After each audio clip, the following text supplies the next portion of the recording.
I'm a 21-year-old college senior. I've been working hard on job hunting since last year, and today is the offer ceremony for the company that hired me.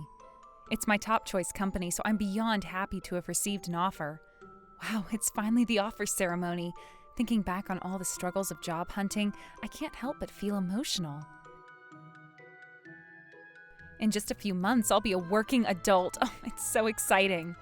Feeling a mix of nervousness and excitement, I practically skipped my way to the ceremony venue. When I entered the conference room where the ceremony was being held, I saw a few people already sitting in their seats. These are going to be my future colleagues, huh? Starting next year, we'll all be working hard together, learning and growing side by side. As I sat down and glanced around, the woman sitting next to me struck up a conversation. You're a new hire for next year too, right? I'm Lana. Nice to meet you. Nice to meet you. I'm Paige. I'm kind of nervous. I introduced myself to Lana. She was going to be my colleague next year, and I thought it'd be great if we could get along. Everyone here must be super talented. The competition for this company was insane. Honestly, I never thought I'd get hired, so I'm really happy. The company I'm joining next year is one of the most prestigious in the industry, known for its reputation and achievements. Oh, really? I never even considered the possibility of not getting hired. Oh, I see. Even though I had been humble, Lana spoke as if getting hired was the most natural thing in the world for her. Well, I don't know how talented she is, so maybe it was obvious for her. But hey, I worked hard for this job too. So which university did you go to? I went to H University. H University is known as a prestigious, top-ranked school. I went to M University. M University? Huh. I guess that's acceptable.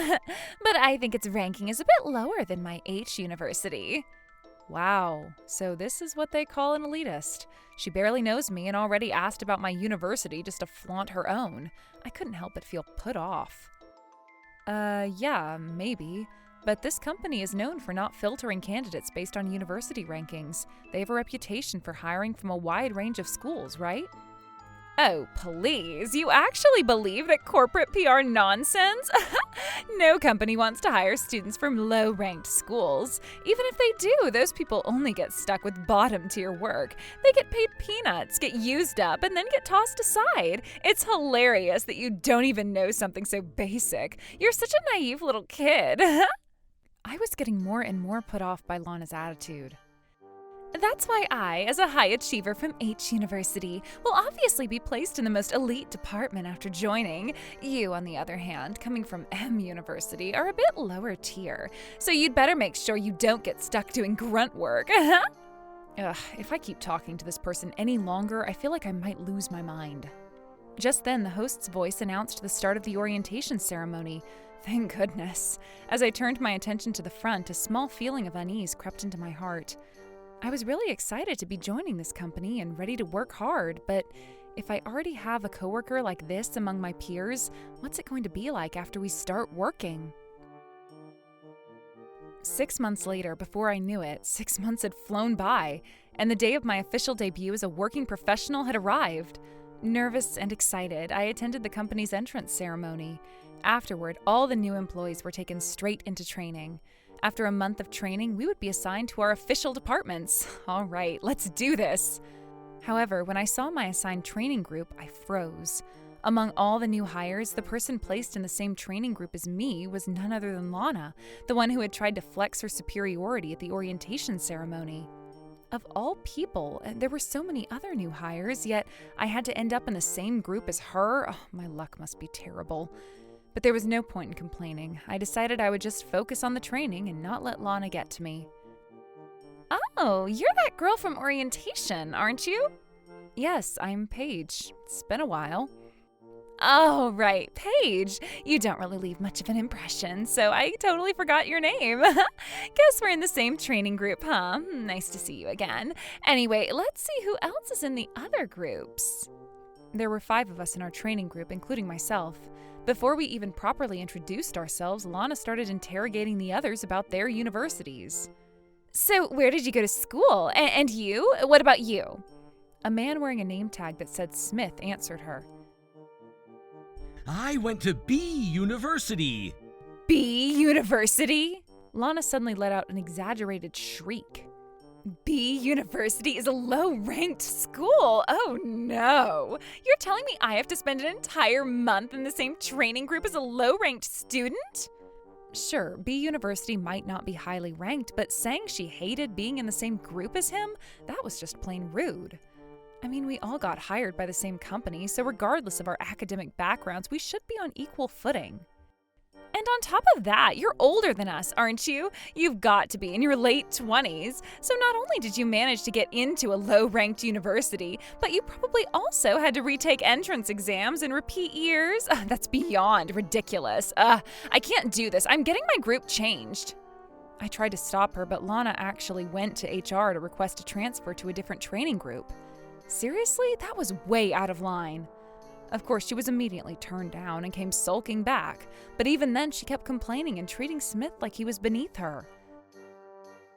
I have to spend an entire month in training with this person?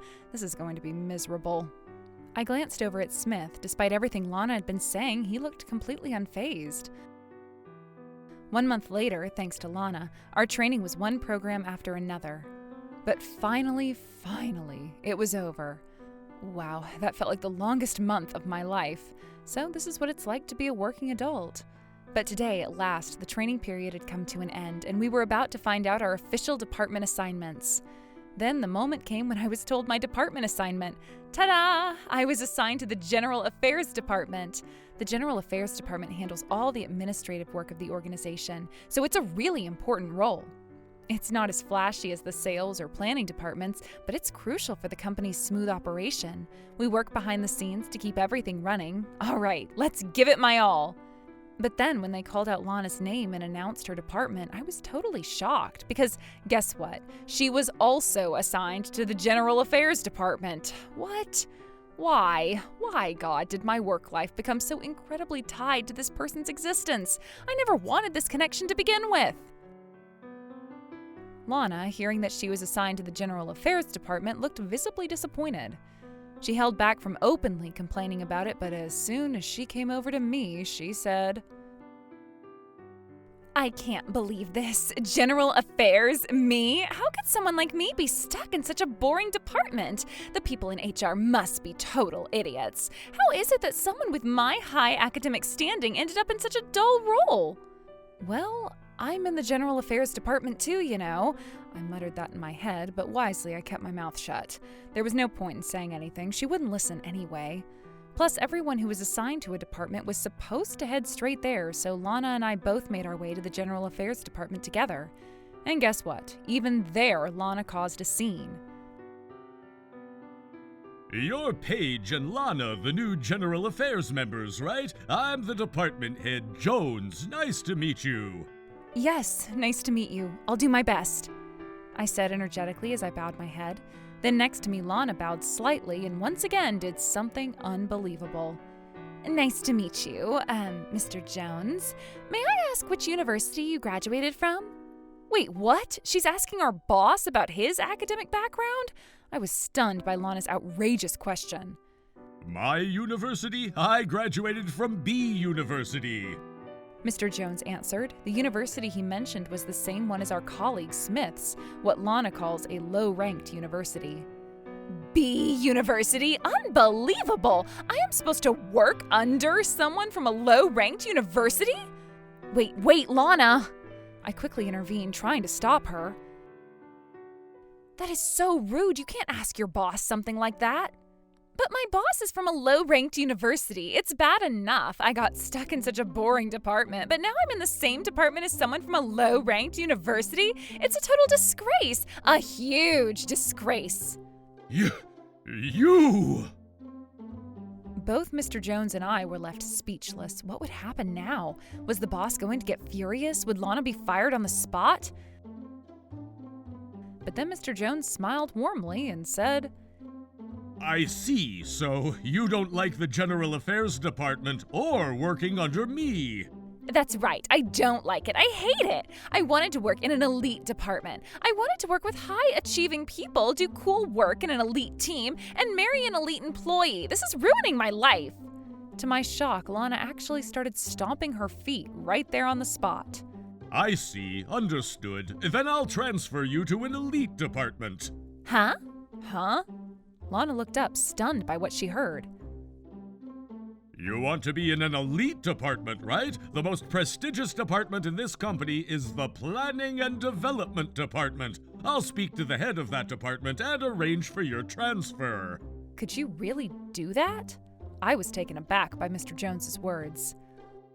Well, it's highly unusual to request a personnel transfer right after being assigned, but since you're so adamant, I'll make it happen. Lana seemed to think that such an exceptional personnel transfer was only natural. Well, if you say so. I guess being assigned to the General Affairs Department was probably some kind of mistake anyway. It's only natural that someone with my high academic background should be in an elite department. It might be a big loss for the people in General Affairs since they'll be losing such a talented person, but ultimately it'll benefit the company. So I'm sure they'll understand. So everyone, bye! Without another word, Lana twirled and danced her way out of the General Affairs Department. Left behind were just Mr. Jones and me. Is that okay? I asked him, still in disbelief. Yeah, it's fine. At the rate she's going, she wouldn't be doing any work in the General Affairs Department anyway. Originally, we were planning to have just one new hire in that department, so with you joining, that works perfectly. Wait, so what about Lana? Mr. Jones winked and replied. Well, I'll leave the rest to the head of the Planning and Development Department. He's my peer, and I'll make sure to have a good talk with him so they can properly train Lana in an elite department. It seemed like Mr. Jones had something planned, but I couldn't figure out what.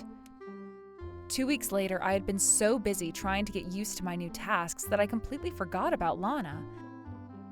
But then out of nowhere, I ran into her at the company entrance. What happened to you, Lana? I was shocked. In just 2 weeks, Lana had turned into a mess.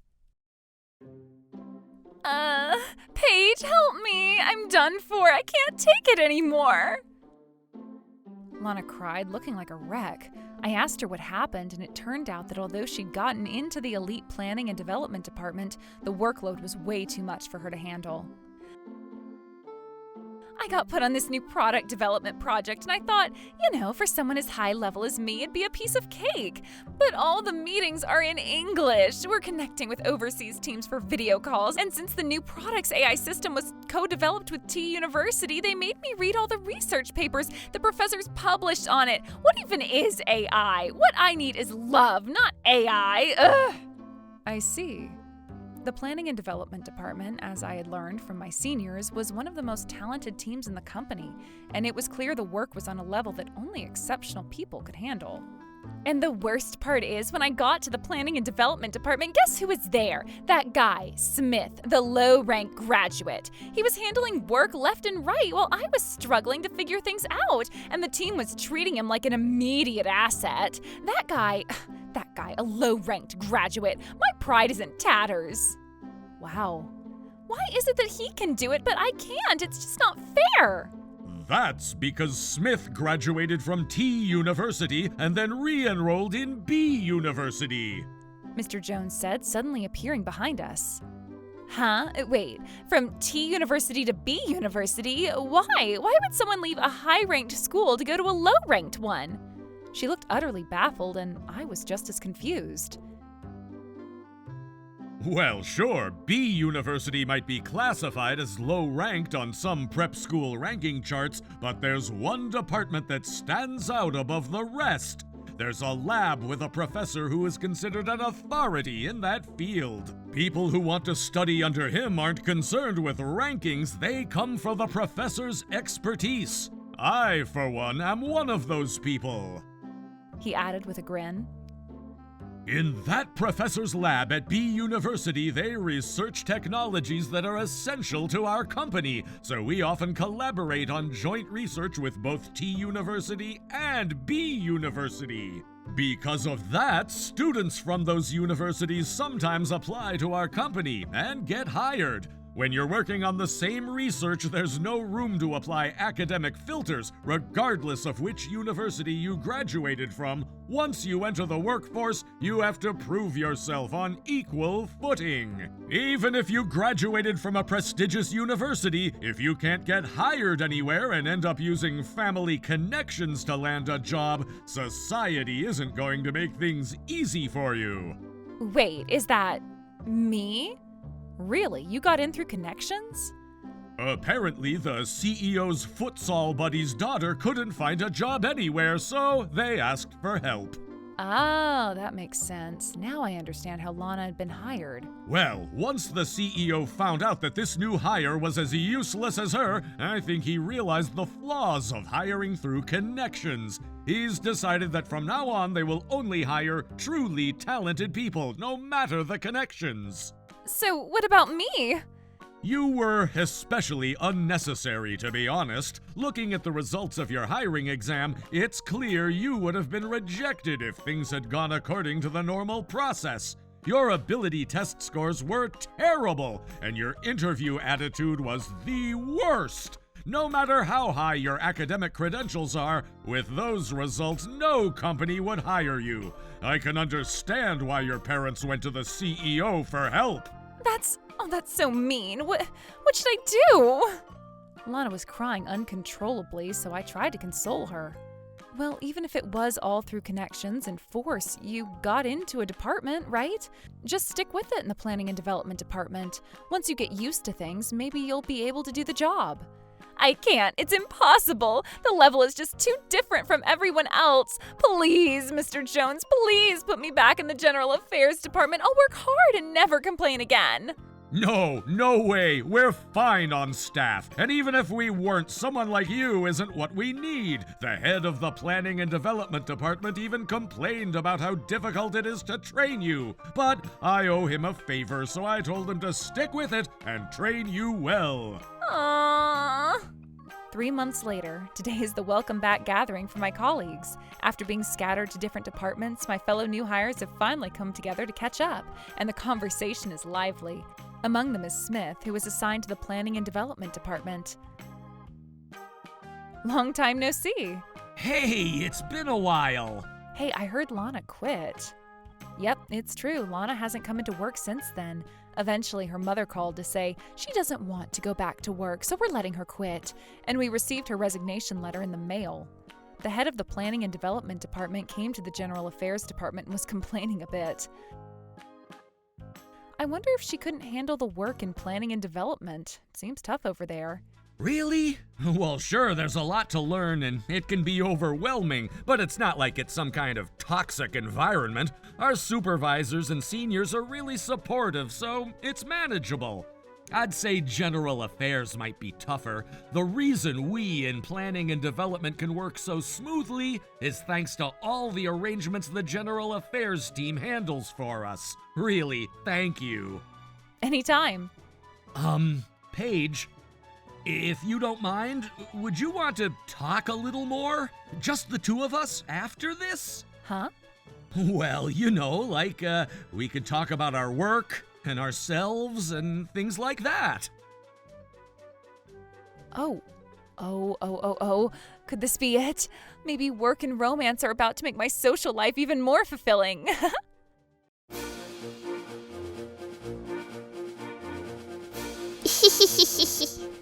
Thank you for watching! What kind of crazy people will we get to see next?